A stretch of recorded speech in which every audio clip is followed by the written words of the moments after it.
Bonjour, c'est Jonel. Dans les champs de canne à sucre à Phoenix, le corps d'une jeune femme noire est retrouvé. À ce moment-là, nul n'ose imaginer l'horreur qui va s'en suivre. Vous allez le voir tout de suite, c'est une histoire complètement dingue de crime.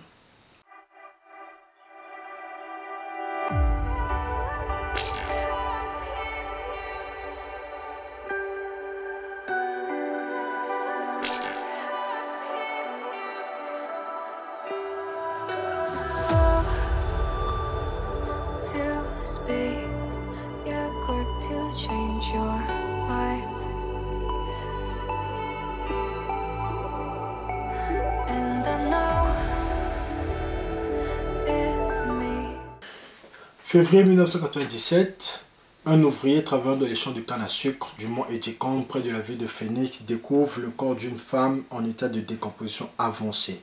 Ses pieds et ses mains sont attachés avec les lambeaux de vêtements. Il alerte très vite la police et c'est le sergent-inspecteur Marcus Haidou qui arrive sur les lieux.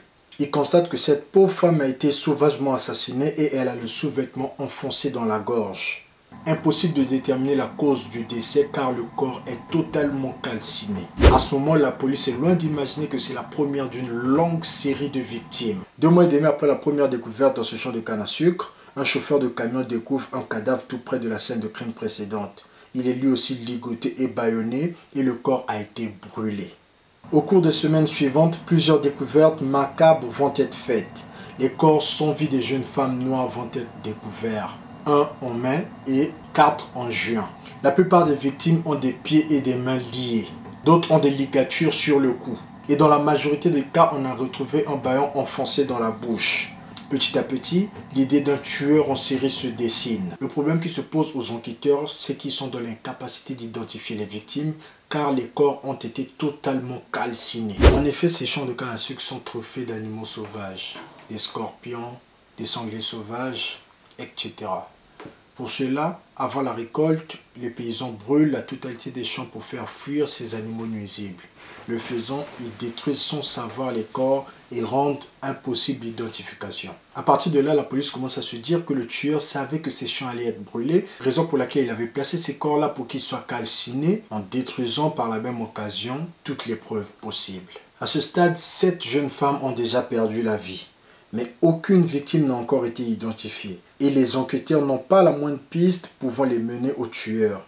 On fait appel aux inspecteurs de Durban pour superviser l'enquête, avec à leur tête le chef de section Philippe Veldhuizen. Et celui-ci, en plongeant dans le dossier, confirme très rapidement ce que tout le monde craignait. C'est l'œuvre d'un seul tueur. Jusque-là, la police n'a pas la moindre piste. En effet, l'Afrique du Sud est un pays où il y a plusieurs groupes raciaux. Il est donc difficile, n'ayant pas de piste, de trouver un quelconque suspect car on ne sait où le chercher. Parmi les blancs, parmi les noirs, parmi les indiens, elle fait appel au docteur Mickey Pistorius, psychologue et profileuse qui a une connaissance approfondie sur les tueurs en série. Après s'être plongée dans le dossier, elle offre aux enquêteurs un début de piste. Disons que d'ordinaire, les tueurs en série opèrent avec la même race qu'eux. Comme toutes les victimes étaient des femmes noires, le tueur devait être aussi noir. Et il devait avoir la même tranche d'âge que les victimes. Voilà pourquoi elles avaient cette facilité de le suivre. Cela diminue le champ de recherche des enquêteurs qui ne cherchent des suspects que dans la communauté noire. Les inspecteurs fouillent les affaires classées pour essayer de trouver des similitudes dans le mode opératoire. Très vite, ils s'aperçoivent que 3 meurtres présentent beaucoup de similitudes avec cette affaire. Les victimes ont elles aussi été ligotées selon un rituel sexuel zoulou. Ils les rattachent à cette affaire. Le tueur, désormais surnommé l'étrangleur de Phoenix, compte désormais à son palmarès macabre 10 victimes. Mais jusque-là, il est impossible d'identifier les corps. Comme ils sont tous calcinés, seule la comparaison dentaire pouvait aider à mettre les noms sur les victimes. Sauf que la plupart des habitants de ces quartiers ruraux d'Afrique du Sud n'ont pas accès aux soins dentaires. Ils n'ont par conséquent pas de dossier dentaire antérieur auquel on pouvait faire une comparaison. 2 semaines après le début de l'enquête, une victime va être enfin identifiée formellement par sa mère. Il s'agit de Lingiwe Mfeka. Le 14 avril 1997, Lingiwe Mfeka reçoit un étranger qui lui a promis du travail dans un hôtel en ville. Sa grande sœur, Grace Mfeka, trouve cela bizarre. Comment cet homme promet de changer la vie des gens, de trouver du bon travail aux gens, alors qu'il semble lui-même très pauvre? Elle essaie de l'empêcher de suivre cet inconnu, Mais la sœur ne veut rien savoir, elle a trouvé du travail, elle veut en profiter. Elle part avec lui et ne sera jamais revue vivante, laissant derrière elle un petit bébé. Oh le salaud, j'espère que c'est bien la dernière victime là. Le 12 juillet 1997, une 11e victime est retrouvée dans ses champs de canne à sucre. Si les circonstances de la mort sont similaires aux autres, le corps n'a néanmoins pas été calciné par l'incendie.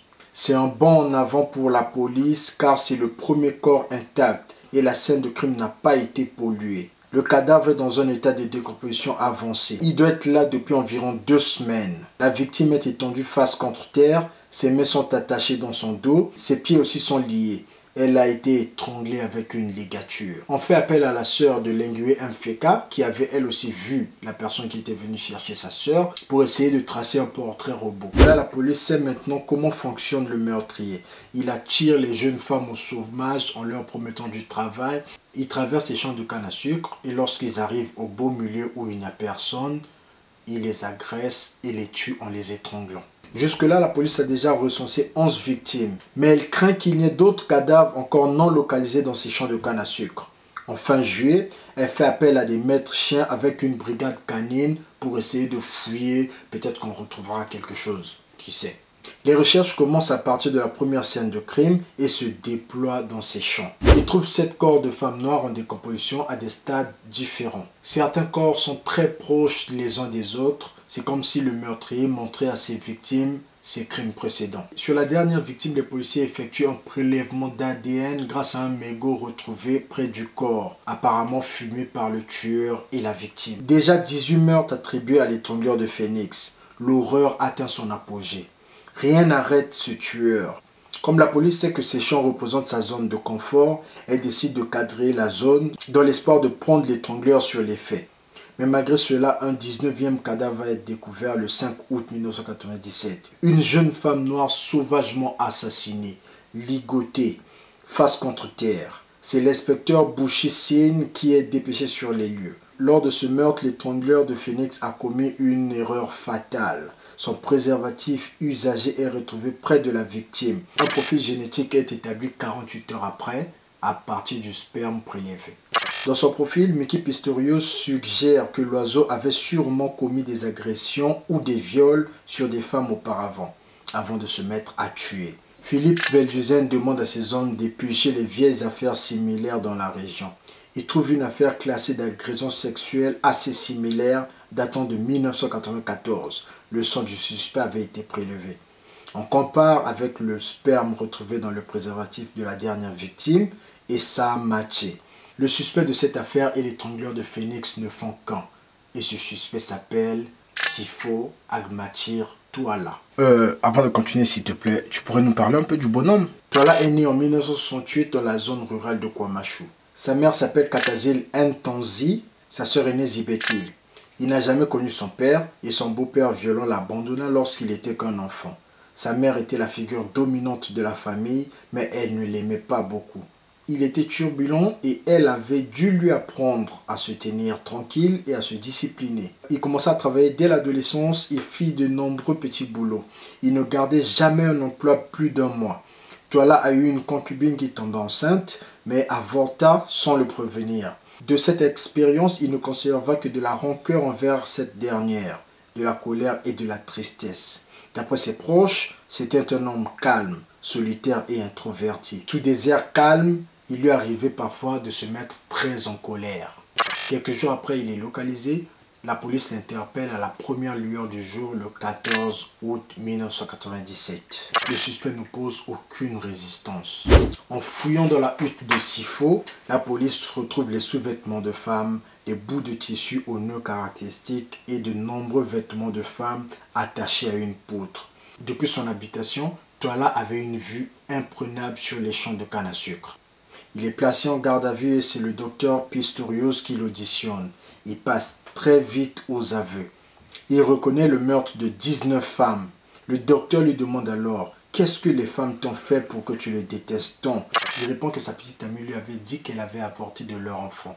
C'est donc pour ça qu'elle détestait les femmes. C'est donc pour ça qu'elle avait tué 19 femmes.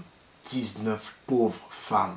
Le lendemain, Sifo mène les policiers dans les champs de canne à sucre et indique tous les endroits où il avait tué sans se tromper une seule fois. Seules 8 de ces victimes vont être identifiées. Il s'agit de Gabizil Betelezi, 12 ans, assassiné le 23 juin 1994. Son corps fut retrouvé le même jour. Lengiwe Teresa Mfeka, 24 ans, son corps fut découvert le 27 juin 1997. Banotil Nompumelelo Dubé, 30 ans, son corps fut découvert le 26 juillet 1997. Nokutula Zotil Sele, 29 ans, son corps fut découvert le 24 juillet 1997. Staff Punzil Goumede, 21 ans, son corps fut découvert le 23 juillet 1997. M. Tobeni Nyongitini Njekobo, son corps fut découvert le 24 juillet 1997. Les autres victimes sont enterrées dans les tombes anonymes. Le 31 mars 1999, au tribunal de grande instance de Durban, Touala est reconnu coupable de 16 meurtres et de 10 viols. L'accusation avait demandé à ce que Touala ne reçoive pas une peine globale à perpétuité pour tous ses crimes. Il aurait pu demander une libération sur parole après 24 ans. Touala a donc reçu une peine pour chaque crime. 30 ans pour chaque meurtre, 12 ans pour 3 viols et 2 ans pour 7 autres viols. Plus de 12 ans pour une tentative de meurtre. À l'âge de 31 ans, Sifo Agmatir Touala est condamné à 506 ans de prison. Il purge actuellement sa peine dans la prison de haute sécurité de Pretoria, en Afrique du Sud. Voilà, cette vidéo est maintenant terminée. Vous pouvez laisser un gros pouce bleu si cela vous a plu, partager et laisser un commentaire. N'oubliez pas de vous abonner. Merci beaucoup. Moi, je vous dis à très bientôt. Le meilleur reste à venir.